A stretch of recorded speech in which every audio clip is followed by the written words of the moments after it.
उत्तर प्रदेश में क्राइम कम नहीं हो रहा है। 2017 से पहले जिस अखिलेश सरकार को योगी आदित्यनाथ गुंडा राज कहते थे, आज वही हालत योगी सरकार की है। उत्तर प्रदेश में लूट, हत्या, बलात्कार जैसी घटना लगातार बढ़ रही है। पुलिस महकमे की ओर से क्राइम पर लगाम लगाने के भले ही लाख दावे हो रहे हैं, लेकिन हकीकत कुछ और ही खुलकर सामने आ रही है।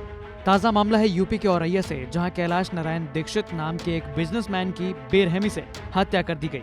कैलाश नारायण दीक्षित को ईंट से कुचलकर मार दिया गया। व्यापारी की हत्या के बाद पूरे इलाके में प्रशासन के खिलाफ गुस्से का माहौल है। ये घटना सदर कोतवाली के दीपियापुर बाईपास के पास उस समय घटी जब कैलाश नारायण दीक्षित सुबह मॉर्निंग वॉक के लिए निकले थे। कैलाश नारायण दीक्षित की मौत के बाद उनके परिवार वालों का रो रो कर बुरा हाल है। बहुत ही दुखद मामला है। यहाँ पे जैसे पता चला, मुझे रात को 2 बजे फ़ोन आया है हमारे साथी का कि ऐसे कि एक पीछे घर पे दबिश देने आए हैं सत्तेश्वर में। तो जब पता चला जाके तो इतना बीभत्स घटना हुई है कि मतलब एक निहत्थे आदमी को पत्थरों से, लाठी से कुचल के तो मार दिया गया। इतना गलत हो रहा है सरकार में, सोच समझ नहीं आ रहा कि क्या किया जाए। बताइए, पीड़िता रो रही है, पूरा घर परिवार, अच्छा खासा परिवार सब बेकार हो गया। इस पर आप समाजवादी की पदाधिकारी भी हैं, शासन से कुछ मांग रखेंगे?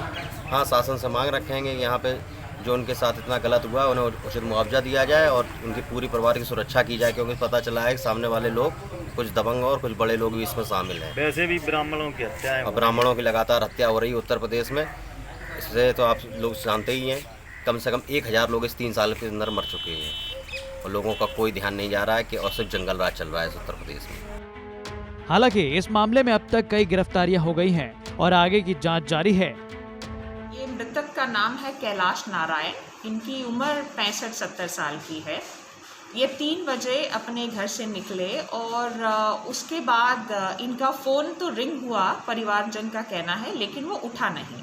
अच्छा, इनका एहसास परिवार वालों को शाम को हुआ 5-6 बजे के आसपास, तो वो एक्टिव हुए, इनको जगह जगह ढूंढे।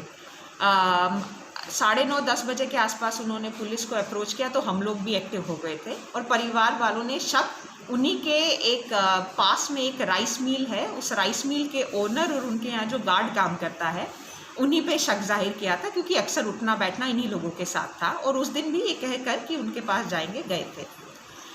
उसी क्रम में मैं बताऊं कि साथ साथ एक अलर्ट और होता है कि सोंदेमुंग गांव, जो कि बहुत ही देहात की तरफ हमारे थाना दिव्यापुर में है, वहाँ एक गाड़ी किसी बुजुर्ग की डेड बॉडी फेंक कर निकलती है। तो गांव वालों ने बड़ी सूझबूझ दिखाकर गाड़ी का नंबर नोट कर लिया था।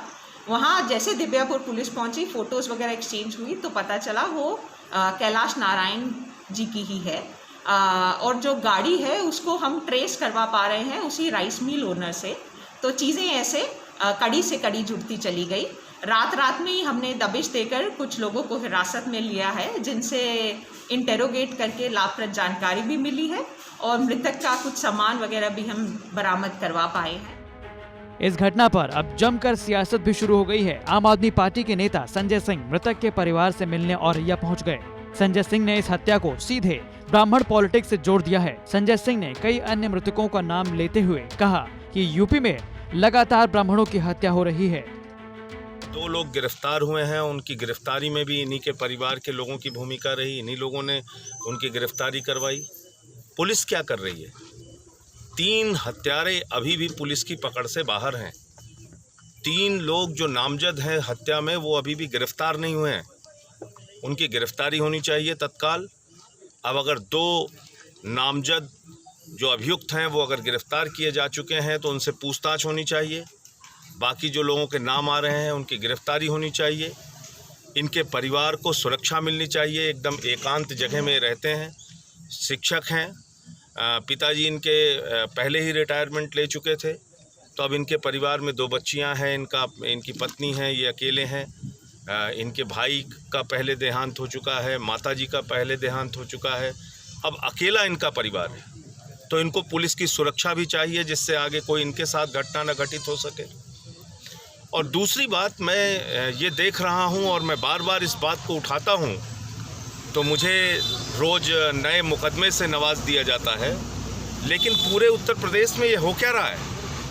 जहां आप देखिए नवरेंद्र मिश्रा से लेके प्रभात मिश्रा से लेके खुशी दुबे से लेके विक्रम जोशी से लेके कैलाश नारायण दीक्षित तक ब्राह्मणों के साथ हत्या की घटनाएं पूरे प्रदेश में जैसे बाढ़ आ गई। राजकिशोर पांडे की हत्या हो या 2 लोगों को कुल्हाड़ी से काट दिया गया प्रतापगढ़ में, ये रुकेगा कब? थमेगा कब? कब जागेगी योगी सरकार?